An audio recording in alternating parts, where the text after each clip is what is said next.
Hi there Capricorn, thank you for joining me for your May monthly forecast. A month which begins with Mercury relocating into a very precise part of your scope. Here he's going to be in opposition with Saturn, your ruling planet.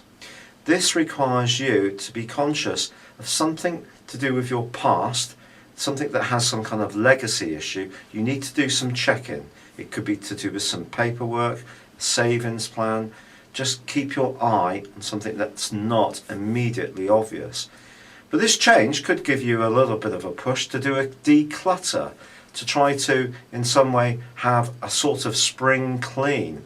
However, there is also a gorgeous link between the Sun and Pluto in your sign in the first week of this month. This can be hugely transformational, and it points towards encouraging you to demonstrate what makes you an individual. Because your sign is ruled by Saturn, which is a more cautious influence, you don't always find it easy to show people just how talented you are. Your attributes come from your sheer doggedness, the way you keep working away at things until you get to where you want to be. And that hard work and application are always your greatest gifts.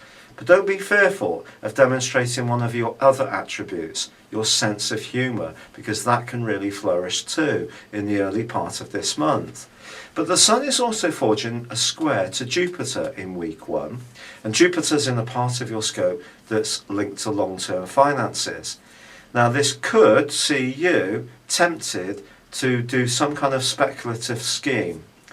If you are very well versed in how you're going to go forwards with something like this, you could really hit the jackpot, but you really need to know what you're doing.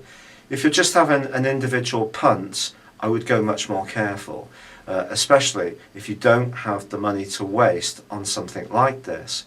There's also a full moon which occurs on the 4th. This full moon asks you to manage your time as effectively as your talents. You may find that quite a few people want a piece of you, and that could be people at work who have been quite critical of your performance, or it could be people outside of work, and therefore it's very difficult to keep all of the people happy all of the time. However, Venus moves on the 8th and goes into your opposite sign of Cancer. Now this can be a gorgeous change. It creates a more harmonizing vibe. It can help you to reach the middle ground on situations, and if you are looking to meet somebody new, this can be very sweet indeed. And yet by the 19th, Venus is in direct opposition with Pluto, and therefore is then going to be going through a square with Uranus too. So there could be some kind of surprise in your love life, and the way this comes about may see you under some kind of compulsion. Perhaps you're drawn towards someone with quite a magnetic personality. Perhaps it's going to be a discussion you have to do with your work. But once you do, you mustn't, especially if someone's really laying on the charm, just do exactly what they want. Although you can be a very obliging person, you've got to think about what's right for you too. So whether it's career, money, or even a romantic situation, just keep a little bit of yourself back before you're truly sure. However, back to earlier in the month, on the 12th, Mars relocates, and once he does, he really is in a part of your horoscope which is asking you to work harder at your fitness, your exercise regime, and just be a bit more virtuous all round. He will help you to work very hard in time, but he too goes face to face with Saturn. And if you are a person who's doing an awful lot over time, juggling 2 or 3 different roles, doing quite a lot on the domestic scene as well, and you're not really getting very much support, this can drain out your body, and this particular aspect can be behind that. Also, this can create a lot of frustration and irritation, and even little things could start to wear you down if there's too much to do. So delegation, along with that time management I've already mentioned, is going to be important. Don't feel it's only you who can do a task. For sure, people probably won't do it as well as you, but just let some things go, because this can be quite a draining influence. Now, once Mars gets beyond the opposition with Saturn, your energy will start to pick up. And in fact, by the 18th, there's a sensational new moon, which can really see your personality and your creativity really come out in a very positive way. However, on the 19th, Mercury does start to twist backwards. Now, of course, this is the second time this year that this has happened. So for the next 21 days, this retrograde for you at this stage is very much about those details again.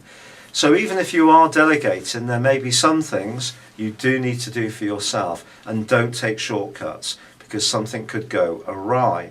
The Sun then moves on the 21st, also moving into this very exacting area, and can help you think much more about your work, your obligations and responsibilities, as well as your general life organisation, and also how fit and well you might be feeling. And if there are changes you need to make, once more Saturn's reminding you not to burn the candle at both ends, to try to find a better balance to keep yourself in trim.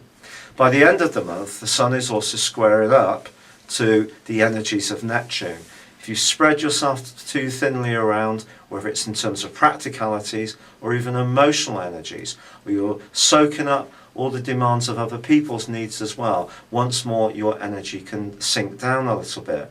So this is a month when you do have an opportunity to work harder and be more active once Mars moves on the 12th, but you're going to have to pace yourself and put your energies into the things that are really vitally important.